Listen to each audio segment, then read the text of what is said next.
If you spent much time talking to people about Jesus, chances are you realize that you spend almost as much time telling people who he is not as you do telling them who he is. A large part of witnessing about Christianity is talking to people about false ideas, false impressions, false identities that are ascribed to the Messiah. And we'll see in the video for today that it was really no different for another biblical figure, John the Baptist. In fact, John the Baptist had to tell the delegation of Jews that were sent to him who he was not 3 times before he told them exactly who he exactly was. So we're going to look at John chapter 1, and it's kind of broken up in the readings for this coming Sunday for Advent 3. You've got John 1, 6 through 8. And then it skips down to verse 19 and picks up from there through verse 28. So we'll be looking at a couple different portions of John chapter 1. And they're all revolving around who John is and exactly why God sent John and what God sent John to do. So we'll spend some time talking about especially his connection to Elijah. That's going to be the main focus of the video. Exactly how is John connected to this Old Testament prophet named Elijah? I mean, first of all, is he Elijah? Is he Elijah redivivus, as it's sometimes called? That is, Elijah come back to life? Or is he a guy who's just like Elijah? Is he some sort of weird combination of the two? So who is John, especially in connection with Elijah? That's the main question that we want to answer. And along the way, we're going to answer a lot of other things as well. So let's first of all get started with verses 6 through 8 of John chapter 1. Here's how it starts. There came a man, or there was a man, sent from God, whose name was John. He came as a witness to bear witness about the light, that all might believe through him. He was not the light, but came to bear witness about the light. Now, first of all, let's clear up a question that was just lurking in the back of my mind, and I thought maybe it was lurking in the back of yours as well. What does John's name mean? It says there came a man who was sent by God, and his name was John. Well, we don't come across that name in the Old Testament. There is no John in the Old Testament. So what's the Hebrew behind this Greek form of John's name? So I looked it up. Here's what we have. So in the Greek, it's Ioannes, and of course that just comes across as John. But in Hebrew, his name would have been Yochanan, which in Hebrew, usually words that begin with J, words that begin with a Y sound are transliterated into English as a J. And so if you see it written as Johanan, what the Hebrew is behind that is Yochanan, and that comes from 2 different words. Yo, or Yeho, is a shortened form of Yahweh, and then Hanan means grace or gracious. So in Hebrew, John's name would be Yochanan, meaning God is gracious, which is a pretty cool name to have. So if there's any Johns out there watching, your Hebrew name is Yochanan, which means God is gracious, which is a perfect name for John the Baptist, because what does John come to do? He comes to prepare the way for the one who is grace incarnate. The God who is grace incarnate comes in the person of Jesus Christ, and John is the one who is preparing his way. So he is appropriately named. Now, John comes to bear witness about the light, and John, the evangelist, wants to make clear that John is not the light. He comes to bear witness, to talk about this light. Now, as you probably know from the opening chapter of John, there's a whole lot of talk about light.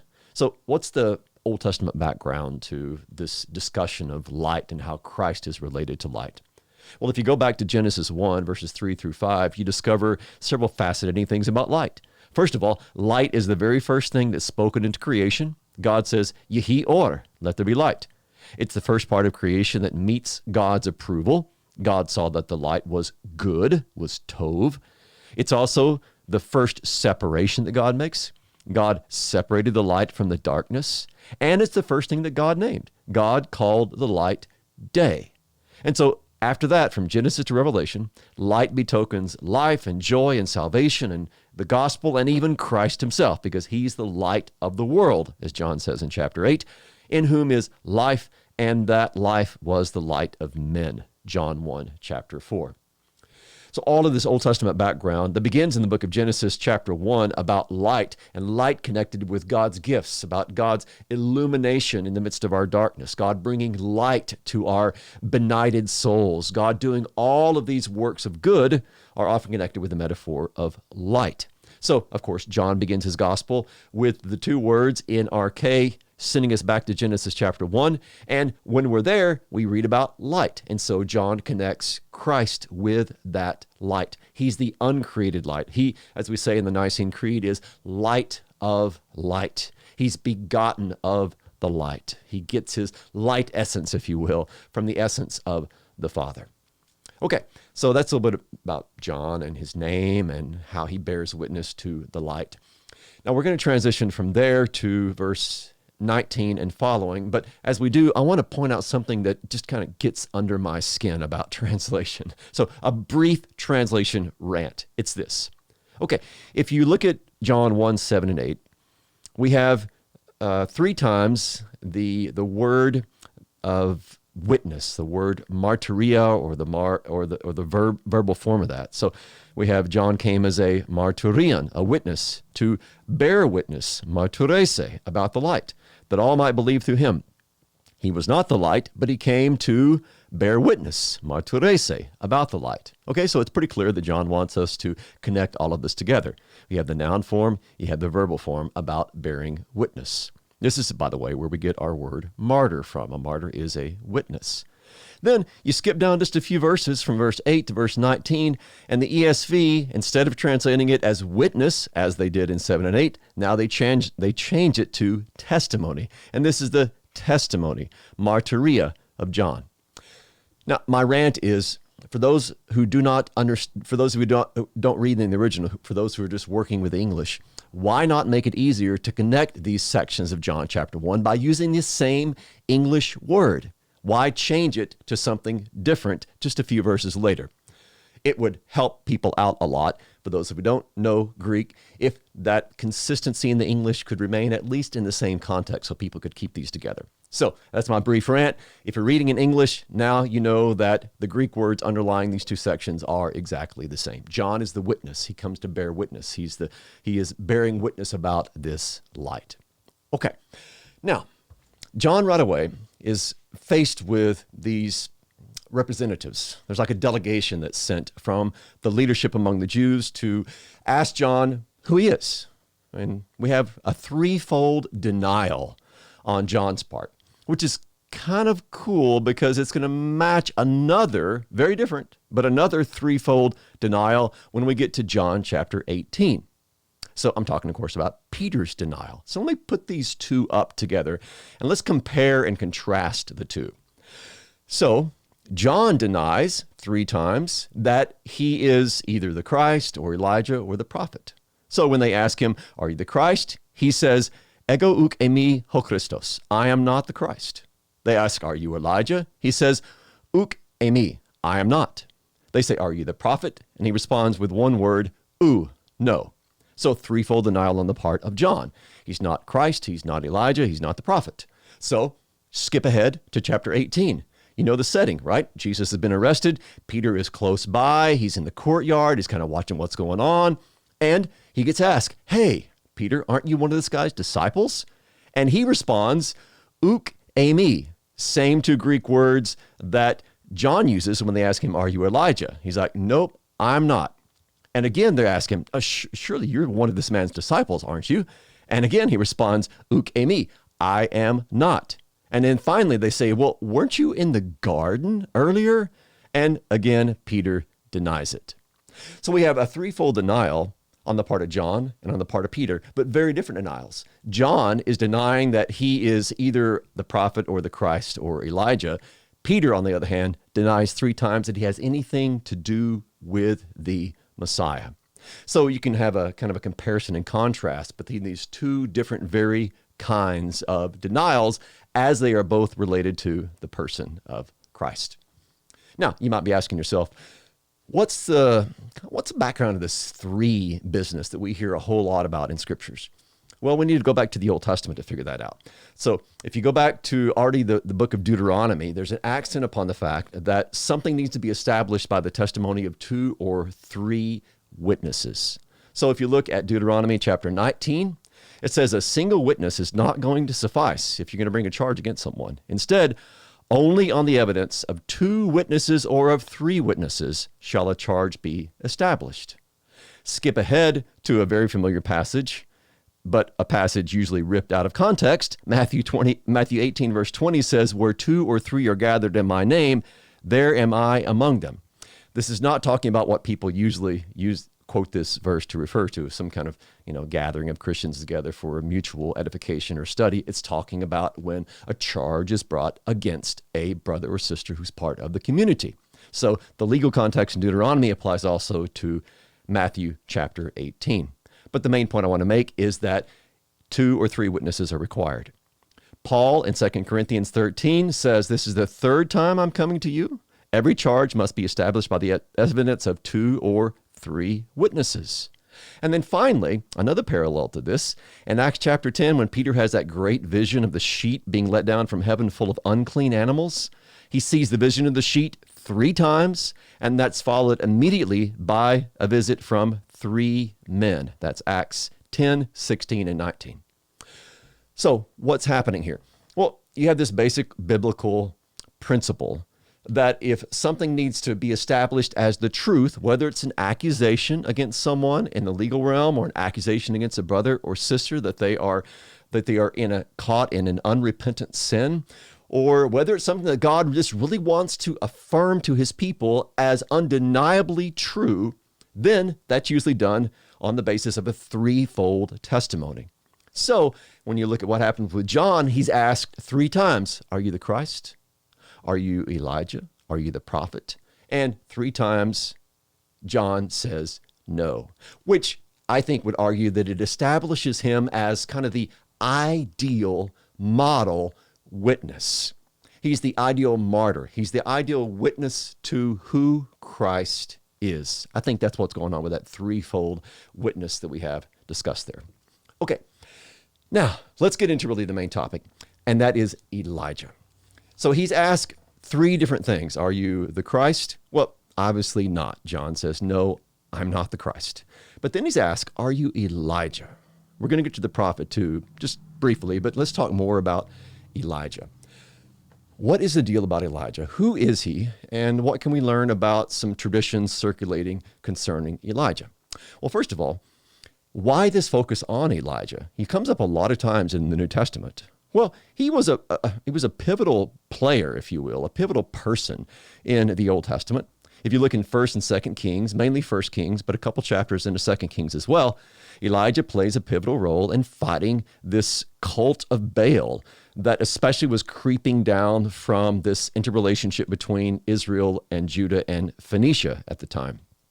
He has a Moses-like theophany at Sinai. In fact, there are multiple parallels between the life of Elijah and Moses, which leads one to assume that Elijah was to be understood as sort of a neo-Moses, as a new Moses sent to bring the people of Israel back to the covenant.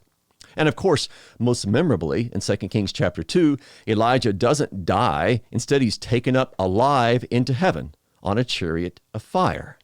Now, like Enoch from way back in the book of Genesis, like Enoch, his live exit, not dead exit, but live exit from this world led to speculation that he would play a pivotal role at the end of the age. So, what am I saying?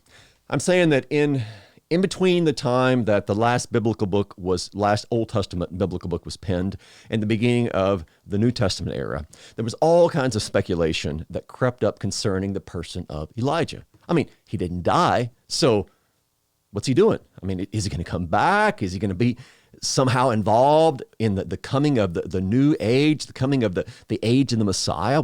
What's going on with Elijah? Evidently, he's got to be doing something important. Otherwise, why would God take him alive up into heaven? So we have this fascination with the prophet Elijah, which we see reflected in John chapter 1. We have this observation by Jeremias that no biblical figure so exercised the religious thinking of post-biblical Judaism as that of the prophet Elijah. So, how so? How do we see this manifested? First of all, if you go back to Malachi chapter 4, this is going to be the very last chapter in the English Bibles. It's not the last chapter in the Hebrew ordering, but the last chapter in the English Bibles. The prophet Malachi says, "Behold, I will send you Elijah the prophet before the great and awesome day of the Lord comes. And he will turn the hearts of the fathers to their children and the hearts of the children to their fathers, lest I come and strike the land with the decree of utter destruction." So we see that in Malachi, Elijah is going to come back. Now, if you're just reading Malachi, and I mean, you're still in the Old Testament, say Christ hasn't come and you're just reading Malachi, you think to yourself, okay, well, Elijah went up into heaven alive. He didn't die.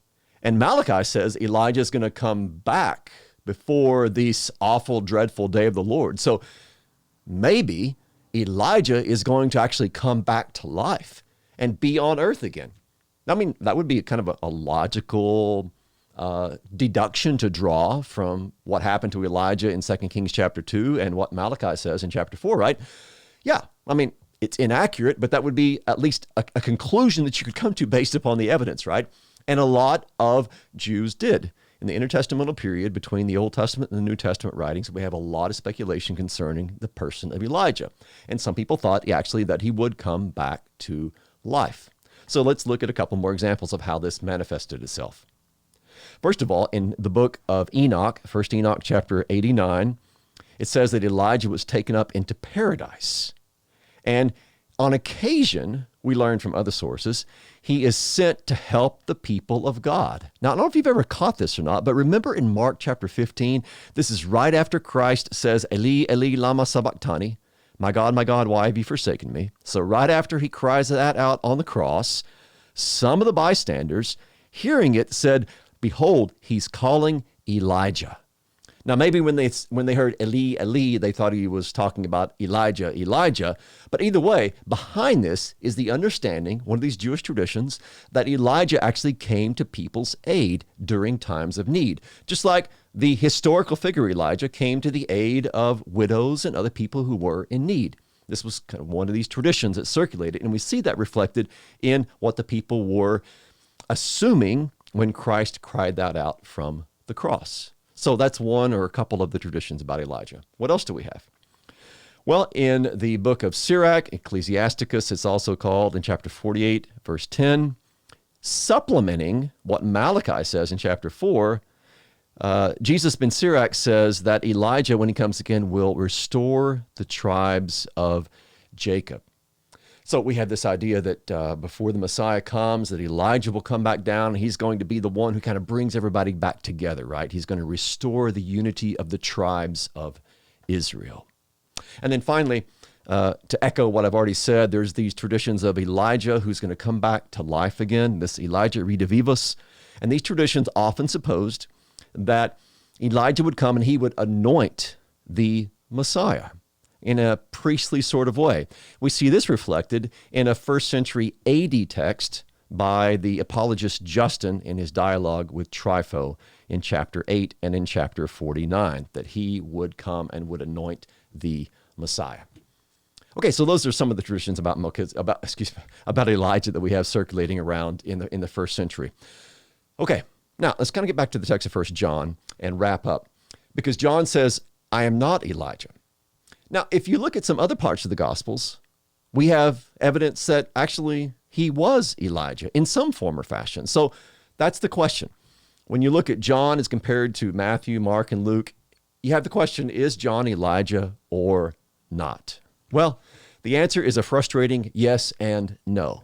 Let me explain. So if you look at Luke chapter 1, the angel says to Zechariah, the father of John the Baptist, that this child who's about to be born to him born to him and Elizabeth, will turn many of the children of Israel to the Lord their God, and he will go before him in the spirit and the power of Elijah. So the spirit and the power of Elijah. And then if you look at Matthew 17, this is right after the account of transfiguration, the disciples asked Jesus, why do the scribes say that the first Elijah must come? And he says, Elijah does come and he will restore all things. But I tell you that Elijah has already come. And they didn't recognize him. But they did to him whatever they pleased. So also the Son of Man will certainly suffer at their hands. Then the disciples got it. They understood that he was speaking to them of John the Baptist. So, is he Elijah? Well, yeah, he comes in the spirit and the power of Elijah. He is an Elijah-type figure. However, that's the yes part of the answer. The no part of the answer comes from the mouth of John the Baptist himself. In chapter 1 of John, he says, no. They said, are you Elijah? He says, no, I'm not Elijah. So what's the yes and what's the no? Yes, John the Baptist is Elijah in the sense that he comes in the spirit and the power of Elijah. He is a new Elijah. He's the one who comes like the Elijah of old. He comes to bring the people back to God, to call them to repentance, to bring them away from, to call them away from idolatry back to the true worship of God. However, he is not Elijah redivivus. He is not Elijah come back to life. He is a different person than the historical Elijah. So John the Baptist, when he came, he was not Elijah born again. Instead, he was born to be one who was like Elijah of old. Now, let's wrap up just with a quick discussion of this last question, this last denial. They say, are you the prophet? And he says, no. They're probably talking here about Deuteronomy chapter 18, verse 15, where we have a prophecy concerning this one who is going to be a prophet like Moses. So we have these words, the Lord your God will raise up for you a prophet like me from among you, from your brothers. It is to him you shall listen. And John says, no, I am not that prophet. So to kind of pull all this together, there's all sorts of ideas about exactly who the Messiah was that are kind of floating around in the New Testament era. We've discussed these in other videos, but we have three of these reflected here. I'm not the Christ, that is, I'm not the Messiah, I'm not the anointed one, John says, nor am I Elijah come back to life, and nor am I the messianic prophet. I don't fit into any of these kind of preconceived messianic notions that you might have about who the Messiah is. Instead, John says, I am the voice of one crying in the wilderness, prepare the way for the Lord. We talked about all of that in last week's video, so I'm not going to get into it in this week's video. You can check that out from this past week. So that's who John is. He comes in the spirit and the power of Elijah. He is a prophet like unto Elijah, but he's not the Christ. He's not the light. He bears witness to the light. He prepares the way before him in order that when Christ comes, the people might be readied to hear his voice and to receive his words. Well, I hope you know a little bit more about Elijah now and a little bit more about who John is and who John is not. Hopefully that has cleared up a few things for you. Thanks for watching. I hope that each of you are doing well, and I pray God's richest peace upon each of you. And we will see you next week.